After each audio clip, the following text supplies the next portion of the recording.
अशोक खरातला 6व्या गुन्ह्यासंदर्भात कोर्टासमोर हजर करण्यात आलाय। आरोपी पीडित महिलेला दैवी शक्ती सांगून घाबरवत होता असा सरकारी वकिलांचा दावा आहे। पीडितेला खरात मृत्यूची भीती दाखवत होता असा सरकारी वकिलांनी युक्तिवाद सुरू केलेला आहे। तर खरात प्रकरणी सुनावणी सुरू आहे आणि सरकारी वकील युक्तिवाद करतात। काही महत्त्वाचे मुद्दे सरकारी वकील मांडतात। सगळ्यात पहिला मुद्दा म्हणजे आरोपी पीडित महिलेला दैवी शक्ती आहे असं सांगून घाबरवत होता आणि पीडितेला खरात मृत्यूची भीती दाखवत होता असा युक्तिवाद सरकारी वकिलांनी केलाय। आपले प्रतिनिधी शुभम बोडके सध्या आपल्या सोबत आहे। शुभम, कोर्टात नेमकं काय सुरू आहे, काय युक्तिवाद सुरू आहे दोन्ही बाजूने?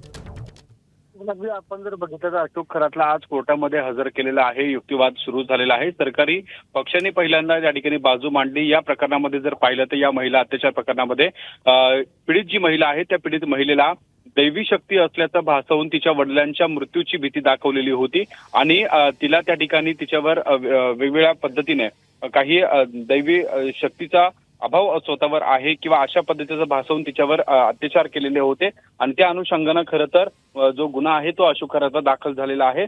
त्या पद्धतीनं हा सगळा आजचा युक्तिवाद आपल्याला पाहायला मिळतो। आरोपीच्या वकिलांकडनं मात्र या सगळ्या तपास यंत्रणेकडनं आजपर्यंत जो तपास सुरू आहे किंवा सरकारी पक्षाकडनं ज्या बाजू मांडल्या जात आहे त्याच्या अनुषंगानं काही महत्त्वाचे प्रश्न उपस्थित केले जात आहे।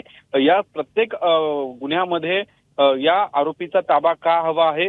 वेगवेगळ्या पद्धतीच्या जरी पीडित असेल तरी महिला अत्याचाराचं हे प्रकरण आहे, त्यामुळे पुन्हा एकदा पोलीस कोठडीची आवश्यकता काय असं आरोपीचे वकील म्हणताय। यामध्ये जर पाहिलं तर या सगळ्या संदर्भात ज्या पद्धतीने पोलीस कोठडीमध्ये SIT मध्ये या सगळ्या आरोपीला ज्यावेळी त्याची चौकशी केली जाते त्यावेळी त्याला त्या ठिकाणी बसवून का ठेवण्यात आनंद आहे किंवा त्याची नेमकी चौकशी नेमकी कोणत्या पद्धतीची केली जाते? तर आतापर्यंत त्याच मुद्द्यांवर तपास यंत्रणेचा त्या ठिकाणी तपास सुरू आहे। त्यामुळे या प्रकरणात काही महत्त्वाच्या बाबी समोर येत नाहीये आणि असं काही प्रश्न जे आहेत ते आता आरोपीच्या वकिलाकडनं उपस्थित केले जाते। आता त्या सगळ्या गुन्ह्यांमध्ये या ज्या पीडित आहेत त्या वेगवेगळ्या पीडित आहे आणि प्रत्येक पीडितीच्या संदर्भात वेगवेगळ्या प्रकरणाचे त्या ठिकाणी लागेबंदी आपल्याला पाहायला मिळते आणि त्यासाठी या आरोपीचा ताबा खरं तर महत्वाचा आहे, त्याची चौकशी करणं। आणि या प्रकरणी आता खरातचा ताबा हा आता SITला मिळतो काय पाहणं अत्यंत महत्त्वाचं असणार आहे। शुभम, तुमच्याकडून या संदर्भात अपडेट घेत राहू। सध्या धन्यवाद त्या सगळ्या सविस्तर माहितीसाठी।